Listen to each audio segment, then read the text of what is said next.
Ang galit ni Brahmana Kaushika. Si Brahmana Kaushika ay isang mahigpit na tagasunod ng Brahmacharya, ang pamumuhay ng kalinisang puri at pagdidisiplina sa mga pandama, at matatag sa kanyang mga pagsasanay at sakripisyo. Sanay na sanay siya sa pag-aaral ng mga kasulatan ng Veda. Isang araw, habang siya ay nakaupo sa ilalim ng puno at nagdarasal gamit ang Veda, may isang tagak na dumapo sa puno at nadumihan ang kanyang ulo ng dumi nito. Labis ang kanyang galit at tinitigan niya ang ibon. Dahil sa kanyang matinding galit, namatay ang tagak at nahulog mula sa puno. Minsan pa, si Kaushika ay namalimos sa isang bahay. Tumayo siya sa harap nito habang ang may bahay ay abalang naglilinis ng mga kasangkapan. Pagdating ng kanyang asawa, buong puso siyang naglingkod dito.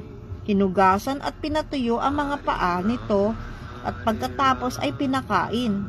Matapos nito, lumabas siya upang bigyan ng limos si Kaushika at nagsabi, "Paumanhin, patawad kung napaghintay kita." Masarkastikong pinagsabihan siya ni Kaushika dahil pinaghintay niya ang isang Brahmana. Ngunit kalmado siyang sumagot, "Huwag kang magalit sa akin. Tandaan mo, pinaghintay kita dahil ako'y tapat na naglilingkod sa aking asawa. Hindi ako tagak na mapapatay ng marahas na isip.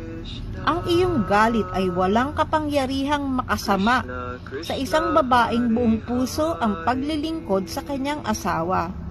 O dakilang Brahmana, hindi mo alam ang lihim ng tungkulin at hindi mo rin batid na ang galit ang tunay na kaaway na naninirahan sa puso ng tao. Patawarin mo ako sa aking pagkakaantala. Pumunta ka sa Mitiya at doon mo matututunan ang lihim ng mabuting pamumuhay mula kay Dharmayabda na naninirahan sa lungsod na iyon." Napahiya si Brahmana at taos-pusong nagpasalamat sa ginang. Saka nagtungo sa Mithila upang hanapin si Dharmayabda. Inaasahan niyang makakakita siya ng tahimik na hermitage. Ngunit sa halip ay napadpad siya sa isang tindahan ng karne, kung saan nagtitinda ang isang lalaki. Laking gulat niya nang matuklasang ito pala si Dharmayabda.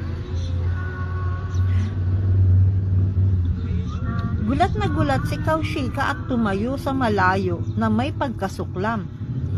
Biglang tumayo ang nagtitinda, nilapitan siya at nagtanong, "Kagalang-galang na Ginoo, maayos po ba kayo? Ipinadala po ba kayo rito ng babaeng may takot sa Diyos?" Hindi makapagsalita si Kaushika sa pagkagulat.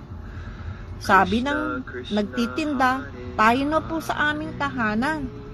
Pagdating nila sa bahay, nakita ni Kaushika ang isang masayang pamilya at labis siyang humanga sa debosyon ni Dharmayabda sa kanyang mga magulang. Doon niya natutunan mula sa isang nagtitinda ng karne ang tungkol sa Dharma o tungkulin, ang tunay na layunin ng tao, kung paano maging tapat sa kanyang responsibilidad. Pagkatapos, bumalik si Kaushika sa kanilang tahanan at sinimulan niyang paglingkuran ng buong puso ang kanyang mga magulang, isang tungkuling matagal na niyang napabayaan. Krishna Krishna Hare Hare.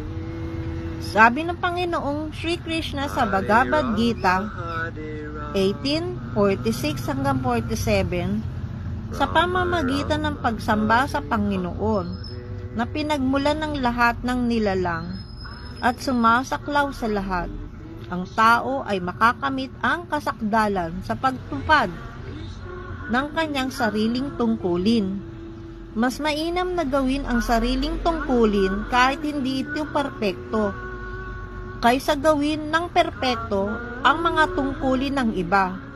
Ang mga tungkuling naaayon sa likas na kalikasan ng isang tao ay hindi kailanman nagbubunga ng kasalanan. Sa madaling sabi, ang tunay na kabanalan ay hindi nasa anyo ng gawain, kundi nasa puso ng taong gumagawa nito. Haribol.